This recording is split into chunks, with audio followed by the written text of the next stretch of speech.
Hey, what's up, y'all? It's Michael Ray. Blast off to the music universe. How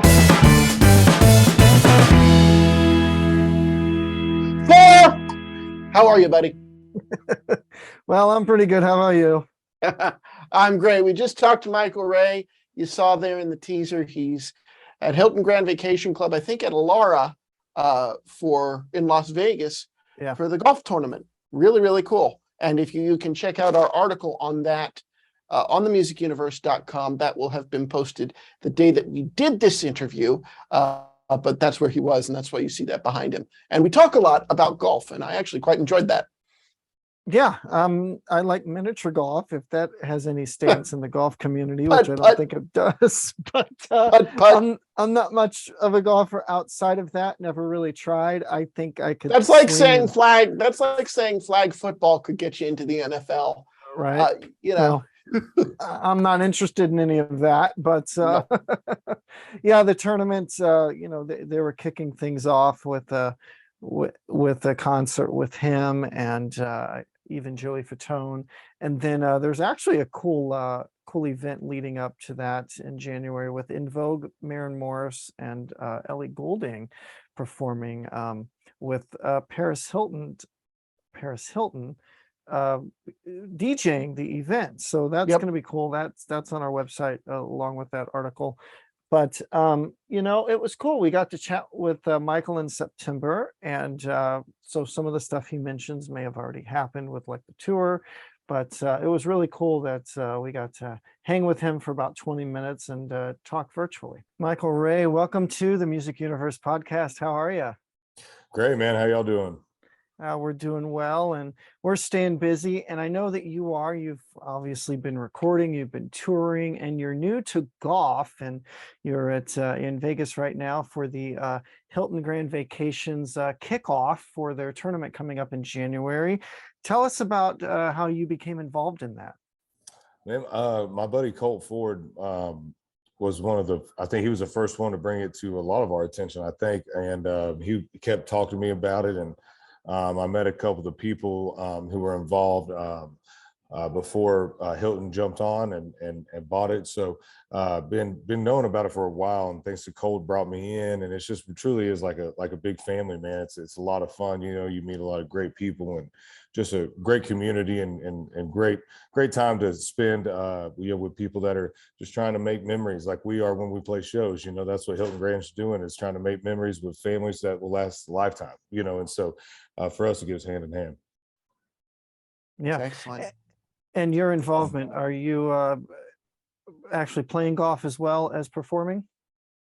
Yeah. We just played about 10 holes, I think. And then we play tonight. So gonna take a little break and get everything together, do a little sound check, make sure everything's good. I'm new to golf. So sometimes on some of these tournaments, I might slow some people down. So 10 holes and then all of a sudden they start really hitting better for some reason. I don't know what happens after I leave, but. Well, you warmed them up. That's what counts. That's it. Yeah, I just show up with the stories and the funny. Yeah. Well, speaking of funny stories, Matt, before you say something, you have a rogue golf ball story I'm seeing on social media. How did that come about? Man, we were playing a place called Watershed in Washington. It's at the Gorge, which is one of the most beautiful places anybody watching and listening. If you ever get a chance to go there and see a show of any sort, go. It's breathtaking. But Kane Brown was headlining and Jake Owen was on the bill with us. And so Kane hit me up, and Kane is newer to golf. He's been playing a little longer than me, but not too much longer, but enough to where he's got a comfortable swing down, right? Well, I'm about a year in and not playing too consistently. Jake went to college on a golf scholarship. So Jake's like just ridiculous. So we're playing this golf course in Washington, and we're supposed to play 9 holes. Then Jake and Kane get into a betting match, and so now we're gonna play another 9, and they're betting on the back 9. And I'm like, man, I'm just gonna play and try to keep up, And Jake was helping me with my 9-iron and swinging and helping me, get my swing right. And he stepped away like 4 steps, and we just hear a whack, and no one was on the course before this, right? It was just us. And we were whack, and then I just happened to look, and this pink golf ball missile was just flying right at me, and I just happened to see it right in time to like move. and it hit me right in the side of the butt. And it was funny because Jake turned around and like it happened so fast that all of us were like, what the hell just happened? And Kane was like 30 yards away in a golf cart. He was like, bro, did that just hit you? I was like, I think it did, man. And so it was, and then it, of course, it bruised up. But it was funny because I was like, what's the odds of that? And the guy that came over, he was super, apologetic. Obviously, did not mean to do that. So he was funny. And then when he realized that we were the guys he was coming to see later on that night, it was even better. He threw me a Coors Light, and it was all even. Love it, love it. What's your handicap? Oh, I'm not at a place to keep score right now. I'm really at the learning stage, but man, here's a funny thing I've learned about golf is it's like, you have the time where I was just telling the guys we were golfing with today, last time I played was for a Folds of Honor tournament that we do in Nashville. And man, I was just on a roll. It felt good. Hit a few real good drives that we ended up using, because we're playing scramble. And then today, absolutely did not hit any of that. It was horrible. So like, I'm still getting it down. So I don't know my handicap yet, but in a year, I'll get it. That's awesome. What is your involvement going to be with the Tournament of Champions coming up in January? Oh, yeah. So we'll be down there in Orlando. I'm gonna be practicing, so hopefully play a little bit in the tournament. I don't know where they'll put me, or what caliber I'll be at, but I'll be there for a good time.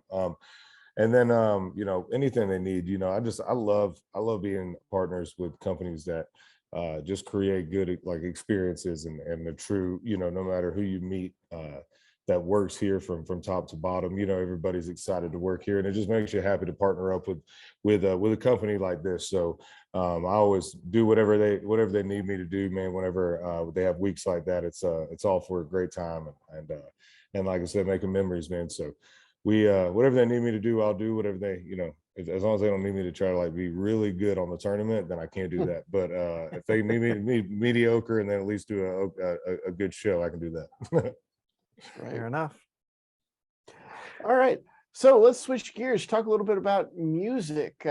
What have you been working on since we last talked to you in, I think it was April, over at the Palace? What's been going on with you music wise and out on the road? Yeah, man, we've been busy. We've been out on the Label Me Proud tour with Lee Brice, which has been good. We're closing out this coming up weekend. We were our last weekend out with him, but it's been great, man. Lee's one of my real good friends, and somebody I've been a fan of since I was in high school, man. I always give him crap. He was my song on my MySpace when I was in school. And so MySpace. Yeah, man. So now, being able to see his career grow, I've always, like I said, been a big fan of his before becoming good buddies with him. And so it's fun when you can go out there and tour with your pals and, his band and my band and crew, everybody, gets along and clicks. And so it makes the tour sadly go by too fast, because every day is just a fun time and everybody's always hanging out. So, but it also, whatever's going on backstage echoes out front.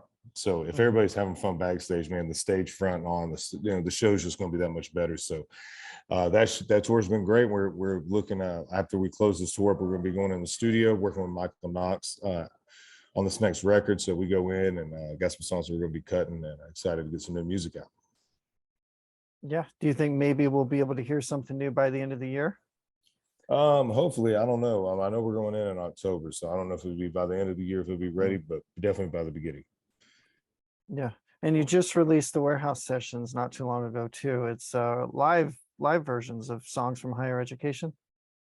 Yeah, and then we did a storytellers side where we're wanting to really shine light. Holy Water is such a storytelling song, and story songs are what made me fall in love with country music. Even when I was a kid and I didn't understand what the story was, I just still love the story. I love the fact that you could close your eyes and it's kind of like a movie that you could just kind of watch, and be a part of.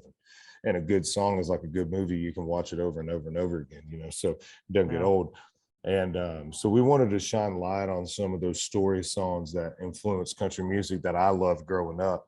And it was funny when we started diving into that, man, and you start realizing how many incredible story songs, that you forgot about that were, Lady Down on Love, all these other incredible songs that you forget. So we might have to do another one. I don't know, but it was fun to record and fun to do, and fun to just shine some light on some of the heroes, that paved the way for us. Yeah, and it kicked off with a cover of Tracy Lawrence's "Time Marches On." Yeah, man. Yeah, Tracy hit me up about it. That was pretty special. I was like, well, I said, man, we'll never do it as good as the original, but we'll give her a hell of a shot. Wait, so he asked you to cover the song? No, no, no, no. We did it, and he heard it, and then texted. Oh, I see. Yeah, yeah, yeah. So that he loved it, he approved. So that meant a lot. That's great. Yeah. That is great. And some of well, I mean, you're like me. I grew up on 90s country. I mean, I don't know about you, but I got into country from rock thanks to Garth Brooks. Okay. And it's just been a love affair ever since, you know, that driving beat and everything. So what besides the storytelling, what about 90s country does it for you? Or is it the storytelling? Man, I just think, sonically they weren't trying to put so much into, one every what am I trying to say? I guess everything had their spot, right? The records breathed. You listen to all that Garth stuff, all the Tracy stuff, all the Tracy Lawrence stuff, Travis Tritt, you name it. Everything had its place when you listen to it. It wasn't just like a wall of sound, this big wow, wow, wow, wow, wow, they had their place. I think there was an honesty about it. I think country music knew their demographic, and knew who to sing to and knew what they were selling to. And I think that there's a vulnerability too, even though you had, songs like Friends in Low Places, you also had the dance of the river, and you had Strawberry Wine and you had Independence Day. There was this cool kind of like just look inside the artist a little bit more, a little bit more vulnerable, I think, which made it more honest, which makes people relate to it more, so I think that's why it just stands the test of time. I think 90s country will be a genre that'll be covered on Broadway, in 2080 something, what I mean? Whatever it is, I think you'll be hearing John Deere Green for a lot of years. So yeah. So tell us about being on the road. You were just out with Lee Brice. What about solo headline dates? You got anything coming up?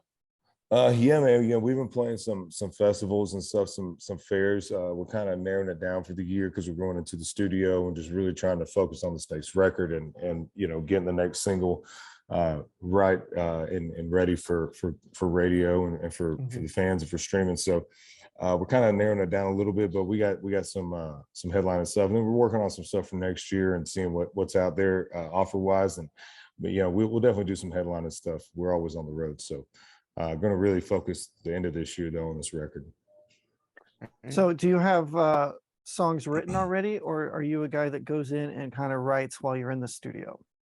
No, we have some stuff already written, and we also have stuff pitched. I'm a big fan of songwriters, and we're out on the road. When we're not out on the road, sometimes we're days off, we're not off. We're out here doing this for with partners or whatever we might be doing. So it's really great that we have such an incredible and talented songwriting community that lets us lean into them, and get us we can text. I texted a buddy of mine the other day, hey man, I'm looking for something like this if you're writing this week. Like if you get into it or you get an idea, here's what I'm looking for. So it's great to be able to lean into the songwriting community, and now the way that people are getting music, it's hard for songwriters to make a living. So the more that they can get song outside cuts, honestly, the better for everybody. Because us as an artist, if it's a hit, we're gonna play on that forever. We're gonna sell merch and have shows. But for songwriters, it's getting pretty hard. So I try to lean into the songwriting community as well as write songs, because all my heroes were great songwriters, but also new great songs. Kenny Chesney's a prime example of that. Guy wrote Tin Man, which is one of my favorite songs, wrote it by himself, but a lot of his hits he didn't write, so. Right. I think that's the mark of a great artist too, that can get their ego out of the way and say, no, this, and doesn't say, no, this album has to be all my songs. You find the songs that fit your voice and fit your style and can showcase those writers. Yeah, absolutely, man. I think there's a lot of times I think people get an artist's ear sometimes about money or whatever. You write your songs, and it's great, man. There's a lot of artists that do, and that's awesome. And it clicks and it works. but that's not always the case. And a lot of these men and women in Nashville, man, if we don't listen to their songs, they'll never get heard. So it's really, I think it's really important for artists to reach out and listen, because like I said, when we're out touring, man, even when we're off, we're really not off. So it's like, for me, I'm still on one bus with my band and crew, so it's like I got too many people to have writers out on the road with me and write. So I need to hit them up. I need to lean into that community and cut outside songs, and give back to the community that has given us country music. So many of those songs that we all love, your artists, they didn't write those songs, and we all thought they did, but a lot of them they didn't. So it's a cool thing, man. I've been fortunate to have some hits and stand on stage for #1 parties with writers that was their first ever hit to was their 20th, and it's still is so cool to see a group of people live their, see their dream become a reality. Know that you had a little part in it. It's pretty neat. Fantastic. Yeah, and you've had 4 #1s and 2 have actually gone platinum. So when you say it's hard to make a living as a songwriter, seeing that is even great, because that's hard to achieve anyway. But in this day and age where everything's streaming, it's even harder to get a platinum single. Yeah, man, it is wild. I've talked to some, buddies of mine that I, lucky to call friends now, but grew up heroes, being heroes of mine. And it's funny because I was talking to them about, what the difference was between the 90s and now, and the comparison, and it's crazy, the difference of just how people are getting music now. It's just what day and age it is, so you're right. It's, to think about, a gold single being something that's really big in the 90s, that wasn't a lot. 500,000 copies wasn't, everybody was doing that. Platinum or more was what you needed. You could have a half-ass song and still sell 1 million copies, back in the day. But now it's like, if you get gold, that's platinum. If you get gold, that's great. So it's really does make those accomplishments, like a platinum record or whatever, makes them that much more special. And now how hard they are to attain, is a testament to the fans, man, for streaming the music, buying the music, and sharing it, and you can't do it without them. So excellent. Excellent. Well, before we let you go, do you have any besides working on new music and hopefully dates next year, do you have any goals that you're looking at obtaining that have always been a lifelong dream that you just haven't accomplished yet? Yeah, man, I grew up just really loving the Grand Ole Opry, and being a member there is always something I want, and hopefully that comes to light at some point. But also, headlining the Ryman is something I've always really wanted to do. So that's something I've been speaking in existence. Hopefully it happens in the next year or so. But those are a couple of things that hopefully, fingers crossed, happen soon. I don't know why. I just feel like with new music next year, that 2023 is going to be a big year for you. And you know what? This music thing ends up not working out, which it will continue to work out. But this music thing doesn't continue to work out. You always have golf. So that's right. I'm trying. I'm trying to get my retirement plan going, man. just be the country Tiger Woods. There you go. I'm working on it. Now, judging by today's playing, I got a long way to go. Well, do you sing 4 whenever you swing? Yeah. Just right before it hits them, though. Just right. Or it hits you. Yeah, where it hits me. Michael Ray. Sure. Hey, man, thank you guys. Appreciate y'all. Such a cool guy, as you saw there. I had the chance to meet him and speak with him just very, very briefly on the red carpet at the Nashville Palace during the Jeff Carson tribute there in Nashville, I think in May of this year. There was a time there where I think I was down in Nashville about once a month in the spring. I was down there with you in April, and then in May for the Jeff Carson thing, because that was all our friends that we know in the business, and a lot of the artists we've had, and finally getting to meet them. And then I went down for CMA Fest, and you were at Mission Control there in Bakersfield. So I think I'm overdue. I think I need another Nashville trip. Oh, geez. Well, you might be covering the Judds. Who knows? Yeah, we'll see. We'll see about that. You've put in a lot of requests, and we'll just have to see where that takes you, because we already know where that's taken us around the world. Yes, it has. Oh, but no, and around the world, but I don't know. I'm not going around again. So we'll see. Yeah, we'll have to see because you're quite the I traveler. said the 3 words that are supposed to make you laugh hysterically, and they didn't. Well, because the video broke up a second, so I said we've been around the world, but I'm not going around again. Okay, for those who haven't heard that story, check on a previous podcast. It's labeled something different. It's our TMU radio. It's the first episode of TMU Radio where we give you the full scoop of what happened. And there was an incident at Paris Orly Airport where, well, I said those 3 words and it didn't go well. So, but that's, I don't know. We get on these weird tangents at the end of these wraps. We're so tight in the beginning, taught us to the guest, tease what we talk about. And then here we are on a tangent about Europe. Well, because that was so much fun, and it was. You should check out that episode because it's an audio one. But if you have about an hour plus, because without editing, it was like an hour and a half. You'll probably laugh hysterically and just be like, how did these 2 ever go anywhere together without getting arrested or in trouble? So there you go. But Michael, like you said, just wrapped up the Label Me Proud tour with Lee Brice. Lee Brice, and he's working on new music. Of course, he's had 4 #1 hits that we discussed, and he's just all over the place, and he's getting that much due success, and wish him the best, and hopefully get to see him out on the road next year and preview some of this music as he gets it going there. Awesome. All right. Well, for the Music Universe podcast, I am Matt. And I'm Buddy. Thanks for listening and watching. Be sure to hit that like, subscribe, and share button, and be sure to check us out at tmupod.com as well as themusicuniverse.com for the latest news and reviews. Take care.